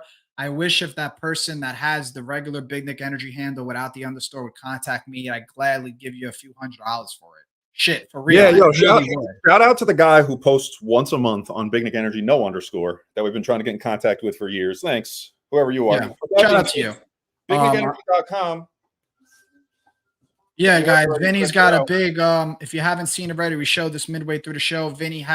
We have a 4x6 flag, huge, only $30, worth every penny, probably way more, very undervalued. I might freaking raise the price right now, as a matter of fact. We're losing money on that, but shit, I want everybody in New York. You can hang them right on your flagpole, man. All the Knicks fans all over the world should have this goddamn flag. And if you don't, go to bignickenergy.com and get it now, along with many other things. We got a new Diplomat shirt on. I don't know if you're familiar with Dipset. If there's not the support from you guys and supporting us and buying our merch and subbing to this channel and giving us super chats, we wouldn't be able to do any of this. So anybody who does give us all those things, we greatly appreciate all of it. Vinny, any lasting impressions? Any lasting words? Don't take the rumors too seriously. Like I think Tom Thibodeau said it. He goes, for every million rumors, only one goes through. So don't get worked up. It'll happen when it happens. I got one more. I gotta touch on this, Vin. I gotta touch on this. Precious Achua, guys. First of all, I'm pretty sure Precious is 24 years old, which I did not know. Goddamn. He has been awfully impressive in his last few games because damn, his first 3-4 games, I was not happy with his performance. He was just throwing up shots at the rim, falling all over the place. Was not happy. But dude has really turned it around. And I don't know if it's just being more comfortable in the system, be more uncomfortable in New York in general. I think we forget like here's the thing. Alonzo, his name is Vinny. I think we forget like the human side of trade. Your name, right? Bro. That's Angelo, guys. That's Angelo. Oh, I'm Angelo. My hat is navy blue, actually. Shout out to New York. Favorite brand in the whole entire world. I think we forget the human side of trades. I'm going on a tangent now, Vince. Stay with me. Like you're moving from another city, another state. Technically, they're in another country in Canada, right? Coming to New York, like there's a human side to it that I think a lot of people just don't understand. Like you got to pick up and move your family. That's a really big deal, man. So I'm glad that whatever it is, whatever the reason is that Precious has been playing the way he's playing, it's really been beneficial to the Knicks. And I even liked how he guarded LeBron James. Listen, it's impossible to stop LeBron James, but the least you could do is just give him a little resistance, show him your body, let him feel you a little bit. And couldn't have played any better. Loved it. Loved it. I love actually what he's going to give us going forward in terms of the spare minutes that he's going to give when Julius hopefully comes back. So really happy with that performance from Precious. Taylor Slandis, I haven't seen you, but shout out to you for coming by. I don't know if you're a late comer. Thank you for your comment. Do you think OG not year but all-star for Schuster? I'm sorry. Do you think OG not this year, but all-star for future and does the jumper shot? Sorry, but you need to reword this. I like the trade, and not only can it just not only us, but can see good, not bad, but we have a good team. I'm just guessing you're just talking about the OG trade in general. Yeah. Guys, I'll just break it down like this. Very, very nice and simple. OG Anunoby is the best defender in the whole entire NBA. So we got the best defender in the whole entire NBA without giving up any draft capital. We got the best defender in the whole entire NBA by just giving up RJ Barrett. Yes, guys, I just said RJ Barrett because the Knicks were not signing Emmanuel quickly after the season. There was probably a 0.000% chance. Emmanuel quickly wanted the opportunity to start. Emmanuel quickly wanted the bag. So think of this trade legit as RJ for OG, Precious, and Flynn. Knicks robbed OG Anunoby. Robbed him. So yeah, I just want to let you guys know that OG Anunoby is the #1 defensive player in the whole entire NBA. I don't care what anybody else got to say. I'm saying I'm standing on that. Jonathan Fleming says, don't got the funds right now, but I'll invest sooner or later. I guess you're talking about just like super chats and in general or something like that, or whatever it is. Hey, we're not asking for any of it, but we appreciate all the support for anybody that wants to just donate to us. Thank you. Alonzo Tanner, Zach ain't that bad. Plus he's 6'11". PJ, I think is 6'9", but still perfect height for a PF. Zach is a better scorer though, better shooter. Zach has also some injury history, which I'm a little worried about, but you know, playing for Tom Thibodeau probably isn't that good for his injuries because Tom Thibodeau will run you right to the ground. But I like Zach Collins. I liked him when he was on the Blazers. I remember that year where I don't know where the Blazers landed and won playoffs with Dame, but Zach Collins was a really big contributor to that team. And I remember just liking his game. I liked everything about it. He was feisty, dude. He didn't back down from nobody. I don't know if anybody's seen Zach Collins and Donovan Mitchell got into it. Donovan Mitchell definitely just snuffed that dude in the face. That was so uncalled for. Johnny Seabiscuit. Love that name. I actually like that movie. That was a really cool movie. Shout out to you for stopping by and leaving a comment.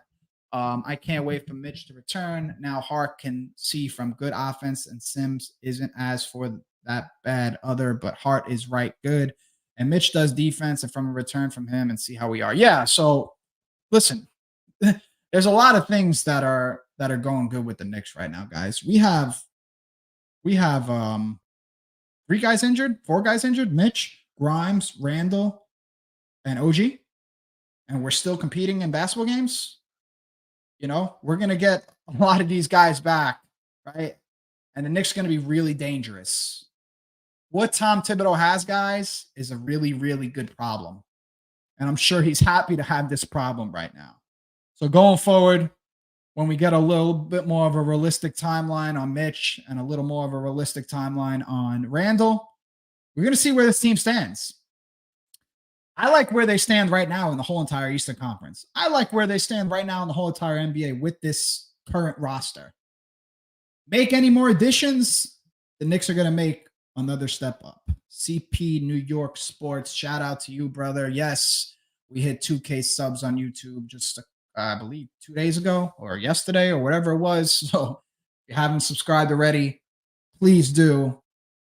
We love doing this. I love doing this. God, I could talk Knicks the whole entire freaking day. I mean, I'm talking for almost 2 hours now, and most of it was by myself. Crazy.